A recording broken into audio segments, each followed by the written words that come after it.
دیوانی مەحوی مەلا محەممەدی کوڕی مەلا عوسمانی بەڵخی.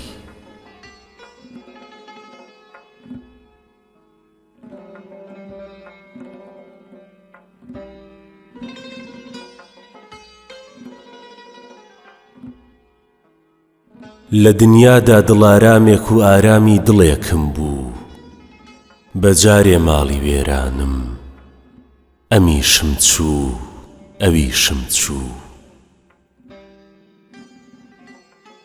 خوێنی دڵ لە بەرچاوم نەبێ تاکەی ڕەواناخر، ئەوا ڕۆیی لە بەرچاوم ئەوی ڕۆحی ڕەوانم بوو.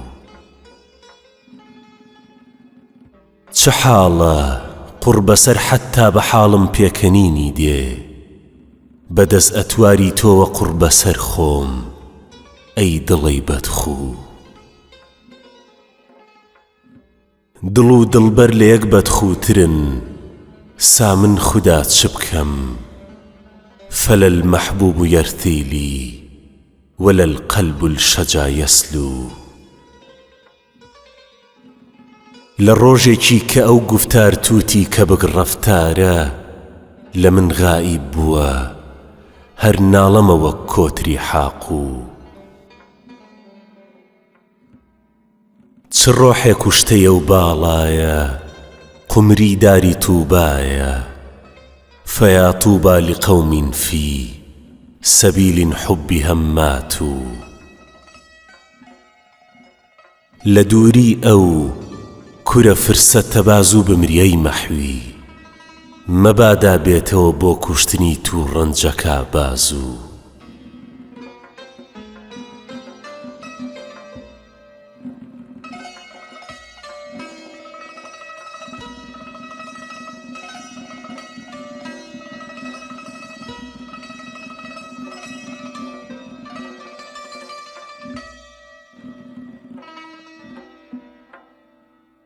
کەدیم ئاڵۆزە چاوی زووتم ئەم فیتنە هەڵبەستە، وتی جاران ئەتۆ دەدوت بە من کەم فیتنە هەڵبەستە.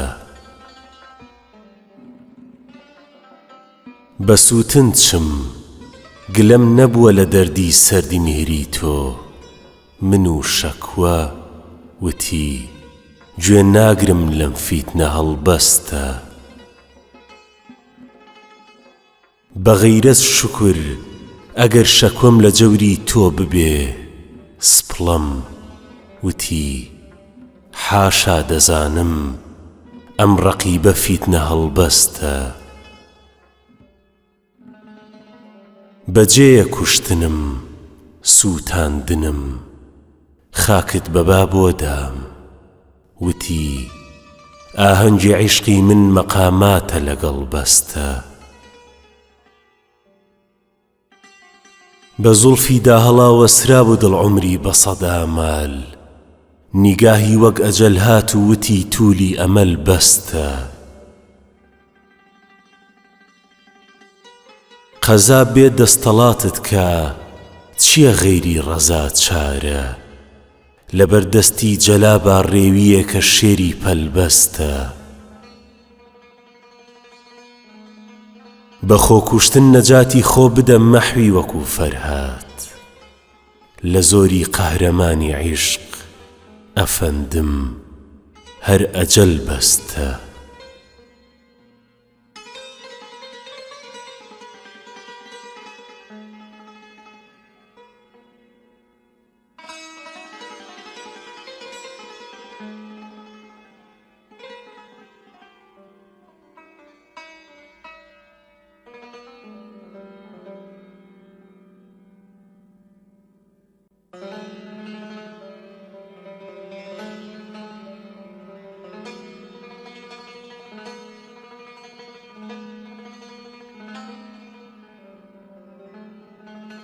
عجیبم دێ لە عەقڵی ئەو کەسەوە تێدەگا مەردە، کەچی وەک خان و خانم دائیما دڵخۆش و بێدەردە.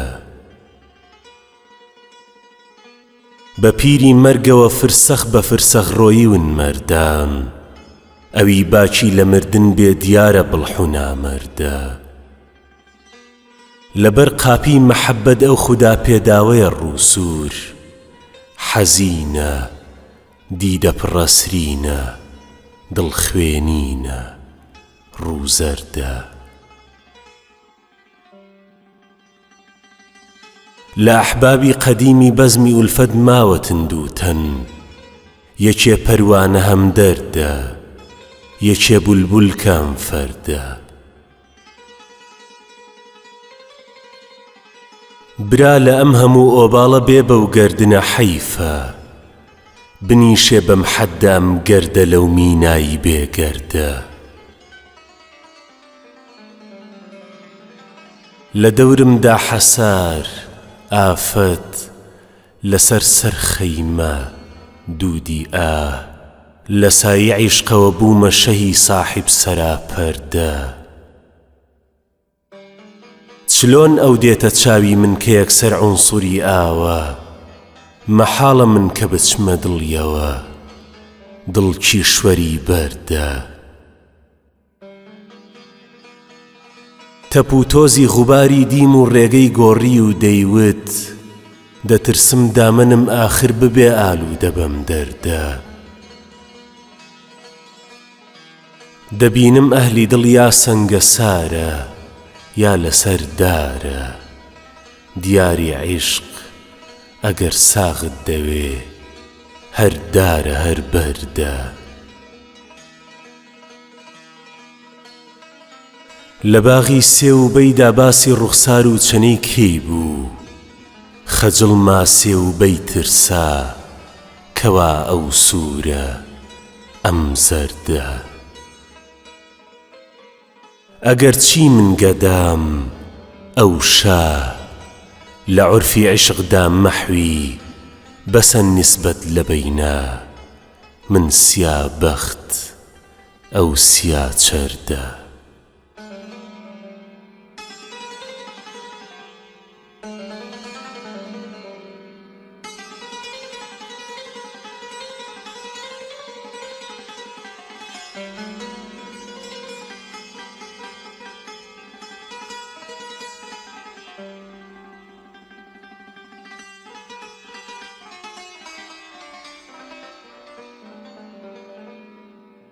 حەقا لە ڕەقیبە و بەرو دەرگانە حرامە، لەو دێوە کە ئەم تەختی سولەیمانە حرامە.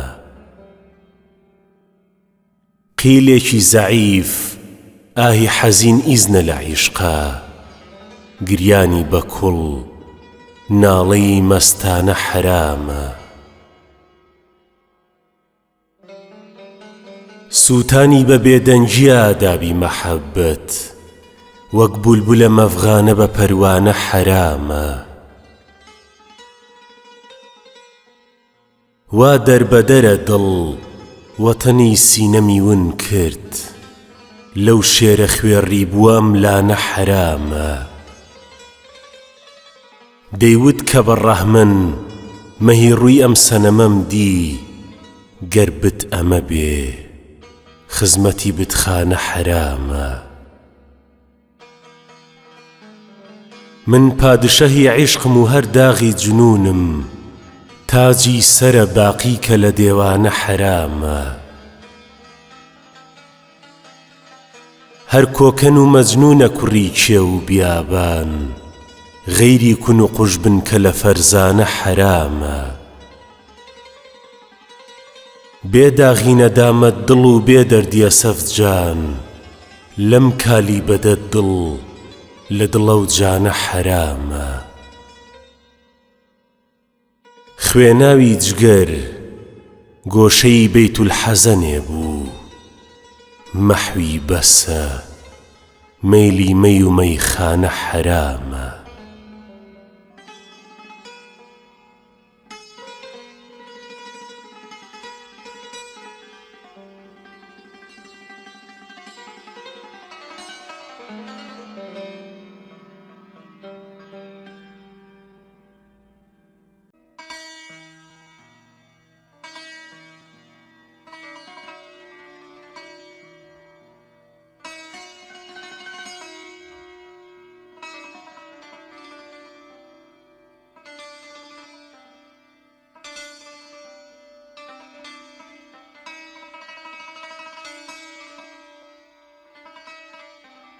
دڵم دەرهات و تۆ هەر نەهاتی، نەهاتی، هەر نەهاتی، هەر نەهاتی. کە ئەم خەندە و قسە و لێوەت هەیە تۆ لە باتی شەکەر و نوقڵ و نەباتی. دەدەی وادەم بە قەتڵ ئەمڕۆ سبەی هیچ ئەتۆ شاهی چییە وا بێ سەباتی. لە دنیا جەنەتی خۆ دیوە هەر کەس کە تۆ بی حازری وەقتی وەفاتی. ئەگەر ڕۆژە بتی من هەر بتێبێ سەرە و ژێرە کە تۆ وەک ڕۆژ هەڵاتی. کە خزرە و خاک و خۆڵی بەردەرەی دی وتی تۆ خاچی یا ئاوی حەیاتی. ڕوخیشی کردە ئەولا دەیشی پرسی بە شۆخی شاهی من تۆ بۆ چی ماتی. کە داغی سینەمی دی دەردی دامێ وتی مۆرت هەیە صاحب بەراتی. کە شیرین و تەڕی دی شیعرەکانم وتی مەحوی کەمیراوی فوراتی.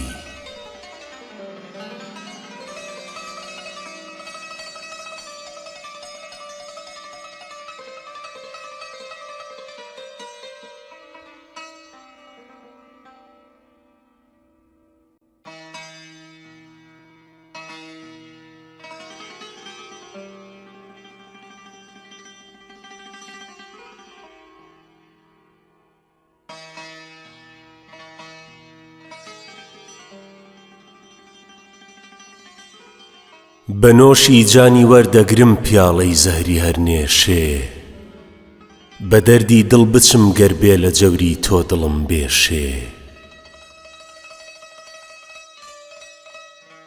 بەوەم زانی لە باغا چقلی گوڵ هەڵچەقیە داوێنی کە لێرە دڵ لە سینەمدا برینی نەشتەری دێشێ. شکوریار ئیزنی دام هەم گریەکەم هەم قوڕ بەسەرداکەم بەجارێ شاهی من بەحر و بەڕی بەخشی بە دەروێشێ. لەمێ مەیدانی عیشقا کلکە ڕێوی ڕیشی تۆ زاهید چ بێقەدری دەبێ گەر شێری بێتێ کلکی ڕاکێشێ.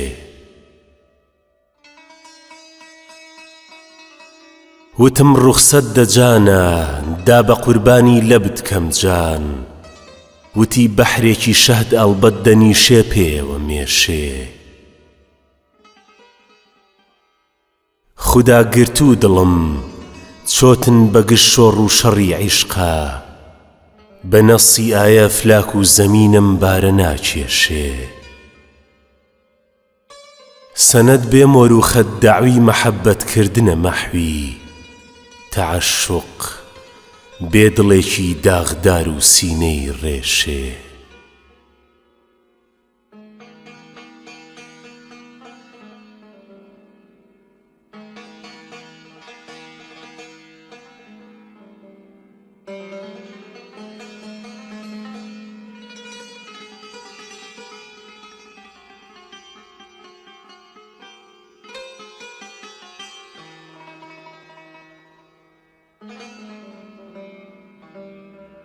دڵی بردم بە شۆخی دولبەرێکی تازە سەر لە نوێ مبارەک بێ لە دڵ سەودایەکی کەی کەوتە سەر لە نوێ. کە جەبرۆ دیدە ئاهوو شۆڕشین خوو فیتنە جۆ تورکێ خرۆش و شۆڕش و شینی خستە ناو ئەهلی نەزەر لە نوێ. بە ناز و عیشوە پاک ئەرواحی پاکانی مسەخەر کرد بە غەمزە خاترانی دایە بەر تیری نەزەر لە نوێ. سەبا کردوویە وعدەی گەردی کۆیی مەگری ئەی دیدە بە ئومێدم جەواهیر سورمە بۆ نووری بەسەر لە نوێ لەبی لەعلی شیفابەخشی برینی دڵ دەکا مەرهەم ئیشارەی چاوی دەکولێنێتەوە داغی جگەر لە نوێ بە شێوەی شکڵی شیرینی وەکو کاکۆڵی موشکینی پەشێوی کردووە ئەحواڵی مەحوی دەربەدەر لە نوێ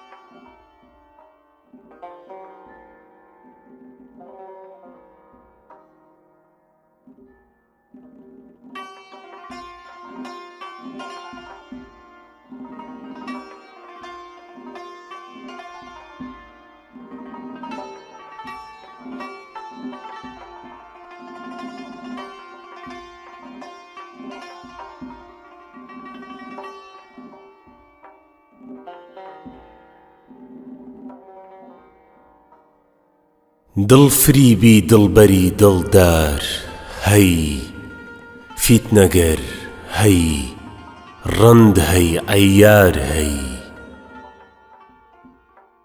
بوویە یاری غەیر و من بێگانە مام بێوەفا هەی هەی جەفا کردار هەی خۆ موسڵمانم بە ناحەق خوێنی من بۆ دەڕێژی کافری خونخوار هەی چان نییە ڕەفتاری وا بەدبەز بکە دەرحەقی من شۆخی بەدڕەفتار هەی تۆ دڵت دێوانە کردم ئێستەکەش نانوێنی ڕوو پەری ڕوخسار هەی قەد لە تیری ئاهی مەزڵومانی عیشق تۆ نەترسی زاڵمی غەدار هەی غەیری بەد نەیدی لە تۆ مەحوی ئەتۆش هەر بەدت ڕێبێ بەدی بەدکار هەی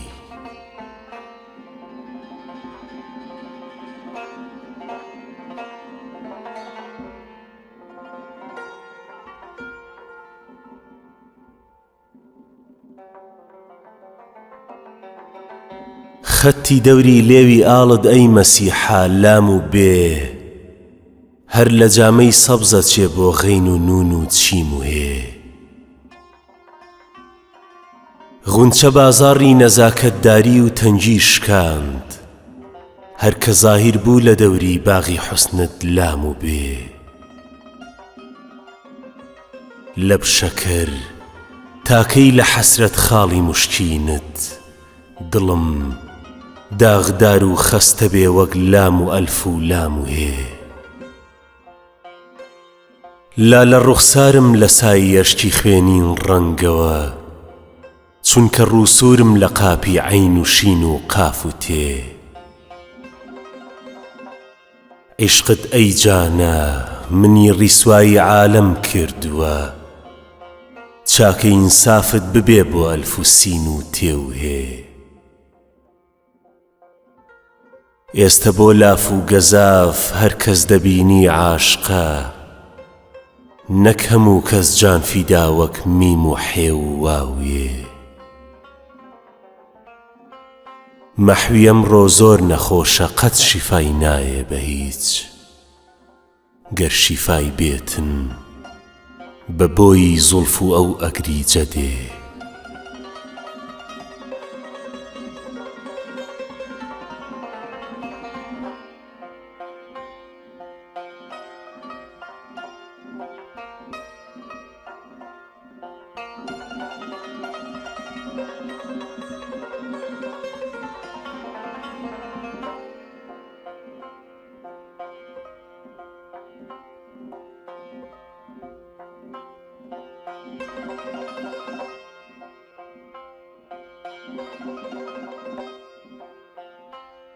دڵم ئەم شەو نەخۆشی نیسبەتی چاوێکی بیمارە، جگەر خەڵتانی خوێنی حەسرەتی لێوێکی خونخوارە. سرم شێواوی شێوەی فیتنە هەڵگیرسێنی شۆخێکە، حەواسم تەفرەقەی عیشوەی دڵئاشوبێکی عەیارە. خەیاڵی زولفی دەرناچێ لە دڵ تا دەرنەچێ ڕۆحم، سپێراوە خەزێنەی بەختی ئێمە بەو سیامارە. لە شینی فیرقەتی ئەو داوەندەشتی سوورم ڕێت، بە دەوری جێگەما تا بڕ دەکاتن دیدە گوڵزارە. لە بۆ سەیرانی باغ و سەبزە تەکلیفم مەکەن یاران، کە سەبزە و گوڵ لە چاومدا بەبێ ئەو هەر خەس و خارە. نەمامی قامەتی پەروەردەی ئاوی دیدەکەی من بوو، کەچی گوڵچینی باغی وەسلی ئەو ئێستاکە غیارە. بە دەردی خۆمەوە گەر گۆشەیەک دەگرم بە بێدەنجی، بەلاما دێ بە خشم و ڕق دەڵێ خۆ نەقشی دیوارە. کە دێم ئیزهاری شۆڕ و شینی دڵکەم، بەڵکی ڕەحمێکە بە خەندەت دێ دەڵێ خۆڵی بەسەردا بێژنەم هارە. وتم با بەز وجودی بێ وجودم باری خاتر بێ، لەگەڵ دڵ گۆشەیەکم گرت ئەوم بەردا بە یەکبارە.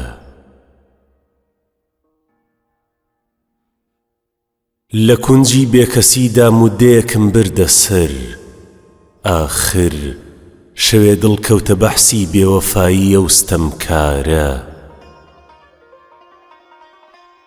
ئەی دڵ لە دولبەر شەکوەکردن حەیفە، دڵ دەیوت ئەمە بۆ دولبەرێکی دڵنەوازە ئەو دڵازارە.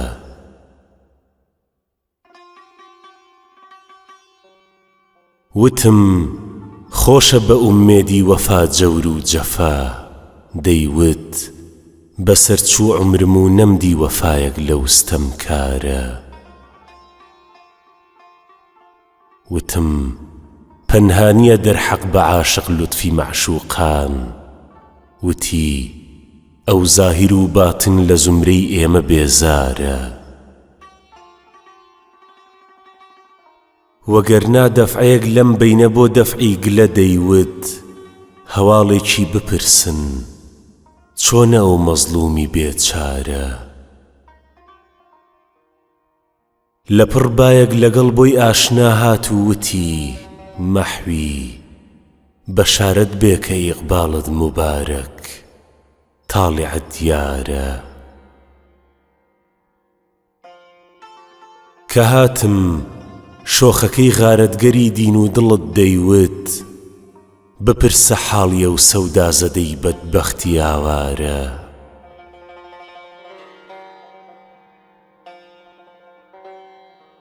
دەبێ بێ ئافتابی ڕوومەت و سوبحی جەبینی من چ فەرقێکی ببێ ڕۆژی لە شەو سوبحی لە ئێوارە. وتم وا سەرفەرازت کردم ئەمجا سادەخیلت بم، لە باتی من سەبا تۆ دەچیەوە عەرزی کەم جارە.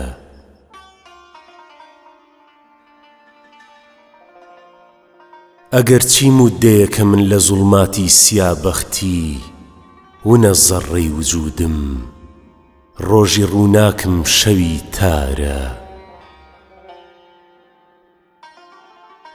لە فەیزی ناوی مەولانە ضەیاءەددینەوە ئێستا هەموو ڕۆژە شەوم قەترەی وجودم بەحری ئەنوارە. هەتا ئەو ناوە پاکەم کردە زیکر و فکری ڕۆژ و شەو، هەناسەم بۆنی میسکی گرتووە لێوم شەکەربارە. بەیومنی ئەو بەهارە پاییز و زستان و هاوینم کە هەرگاهێ بکەم بەحسی لە دەورم گوڵ بە خەروارە بە ئیخلاسی ئەوم ئاوێنەکەی دڵوا جەلا داوە کە چهرەی شاهیدی مەقسوودمی تێدا نمودارە